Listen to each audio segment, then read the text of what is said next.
નમસ્કાર મિત્રો આજે આપણે વાત કરીશું કચ્છના રાપર તાલુકાના આડેસર શહેર નજીક આવેલ વરનું ગામની. નાનકડું પંખીડાના માળા જેવડું ગામ, પરંતુ આ ગામ ઇતિહાસથી ભરપૂર છે. ગામની થોડાક જ અંતરે શ્રી વર્ણેશ્વર દાદાનું મંદિર આવેલું છે. આજે આપણે વર્ણેશ્વર દાદાનો ઇતિહાસ સંક્ષિપ્તમાં જાણીશું. પરમાર વંશી વર્ણેશ્વર દાદા નાનપણથી જ ભગવાન સૂર્યનારાયણ પાસે ગાયોની વારે મળતી વીરગતિ માંગતા.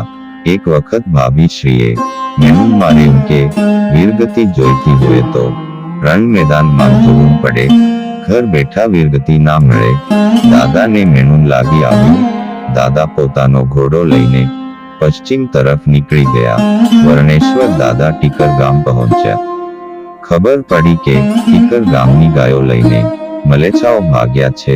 ગામના ચારણના દીકરી દેવલાઈને રડતા જોઈને વર્ણેશ્વર દાદા દેવલાઈને વચન આપે છે કે બેન, રડશો નહીં, હવે હું તમારી ગાયો વાળીને જ પાછો ફરીશ. દાદા મલેચ્છાઓ પાછળ જાય છે અને ગાયો પાછી લઈ આવે છે. એક બાજુ વર્ણેશ્વર દાદાના મોટા ભાઈ વર્ણ્યાજી અને બેન લીલાબા પણ દાદાને શોધતા શોધતા ટીકર ગામ આવી પહોંચે છે. વર્ણેશ્વરને જોઈને બેન લીલાબા હરખના આંસુથી રડી પડે છે. ચારણ આઈ દેવલમાં ભાઈને વધાવે છે, પરંતુ ખબર પડે છે કે દેવલાઈની વહાલી ગાય કવલી ગાયોના ટોળામાં નહોતી. ત્યારે દાદા વર્ણેશ્વર અને મોટા ભાઈ વર્ણ્યાજીએ દેવલાઈને વચન આપ્યું કે બહેન, હવે અમે આવશું તો કવલીને લઈને જ, કવલી વિના અમે પાછા નહીં ફરીએ.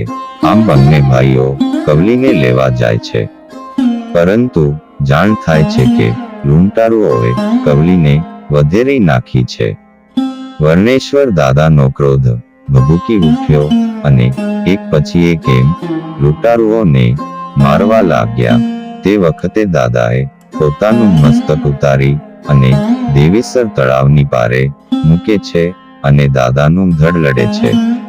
મસ્તક વગરનું ધડ જોઈ મલેચ્છાઓ ભાગે છે. ધડ લડતું લડતું ઠેઠ મેડક નામના બેટ સુધી જાય છે. મલેચ્છાઓએ ધડને પાડવા અને અબડાવવા માટે ગરીનો દોરો આગળ રાખી દીધો અને ધડ રોકાઈ ગયું. આમ બંને ભાઈઓ વીરગતિ પામ્યા. આ વાતની જાણ થતાં દાદાના બહેન લીલાંબા અને ચારણાઈ દેવલમાં દોડી આવે છે. દેવલાઈ નીલાંબાને કહે છે કે કહે તો બંને ભાઈઓને સજીવન કરું અને કહે તો જુગ જુગ નામ અમર કરું. ત્યારે નીલાંબા કહે છે કે મોત તો એક દિવસ આવવાનું જ છે, પણ હે આઈ, તમે જુગ જુગ નામ અમર કરો. મિત્રો, જે જગ્યાએ દાદાએ માથું રાખ્યું હતું એ જગ્યાએ દાદાનું મુખ્ય મંદિર છે, જે વરનું ગામ નજીક છે અને મેડક બેટમાં દાદાની ખાંભી પૂજાય છે. મિત્રો, વરનું સ્થિત દાદાની જગ્યાએ દર વર્ષે વિશાળ મેળો ભરાય છે. મેળાની આગલી રાત્રે ભવ્ય સંતવાણીનું આયોજન કરવામાં આવે છે.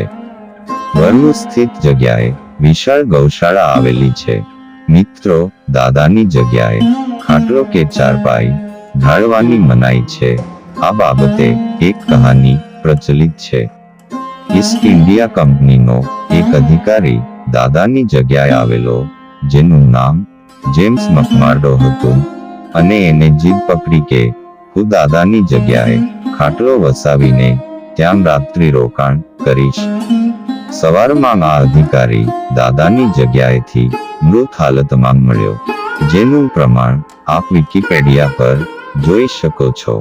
મિત્રો, ઉપરોક્ત મુજબ જે સ્મારક છે તે અંગ્રેજ અધિકારીઓએ જેમ્સ મકમાર્ડોના ગયા પછી બનાવ્યું છે.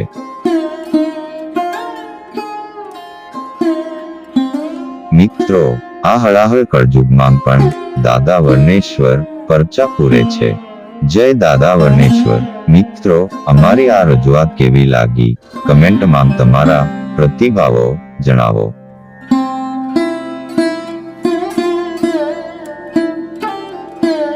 આવા જ ઐતિહાસિક વિડીયો જોવા માટે સબસ્ક્રાઇબ કરો અમારી ઇતિહાસ ઉજાગર ચેનલ।